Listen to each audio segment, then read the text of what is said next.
ஏ உள்ள எங்க இருந்து வர்ற? பட்டறைக்குல இருந்து வர்றேன். பத்தியில கருவாடு பட்டறை வைக்கிற குடோனுக்குள்ள இருந்து வர்றேன்.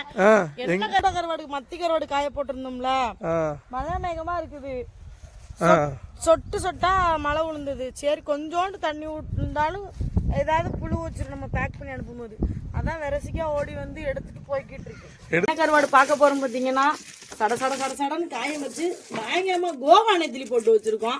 எல்லாரும் கேட்டாருங்க கோவா நெத்திலினா கோவால இருந்து வருதான்னு. இல்ல, நம்ம ஊர் மூக்கியூர் கடற்கரையில ஹார்பர்ல ஏலத்துல எடுத்து எங்க கையால தான் நாங்க கருவாடு போட்டு வச்சிருக்கோம். துண்டு கருவாடு. துண்டு கருவாடுனா என்னன்னு கேட்பீங்க. இது என்னன்னா ஒரு 5-6 வகையான மீனா அப்படியே வெட்டி வெட்டி உப்புல வச்சு அதை சூப்பரா காய போட்டு நாங்க வச்சிருக்கோம். இந்த துண்டு கருவாடு உங்களுக்கு வேணுமா, நாங்க கீழே கொடுக்குற நம்பருக்கு கண்டிப்பா வாட்ஸ்அப் பண்ணி மெசேஜ் பண்ணி கண்டிப்பா இந்த கருவாடை வாங்கி சாப்பிடுங்க. கருவாடை வந்தோனி நல்லப்பறைகள். இன்னைக்கு நான் கையில என்ன வச்சிருக்கேன்னு பாத்தீங்கன்னா, எங்களோட மீனவர்களோட பாரம்பரிய மீன் குழம்பு மசாலாவும் பொரியல் மசாலாவும் வச்சிருக்கோம். நாங்க இதை வச்சுதான் எங்க பாட்டி பூட்டி காலத்துல இருந்து நாங்க சாப்பிட்டுக்கிட்டு இருக்கோம். இந்த மீன் குழம்பு மசாலா, அப்புறம் பாத்தீங்கன்னா மீன் வறுவல் மசாலா உங்களுக்கு வேணும்னா அங்க கீழே கொடுக்குற நம்பருக்கு வந்து போன் பண்ணி கண்டிப்பா வாங்கிக்கிறீங்க.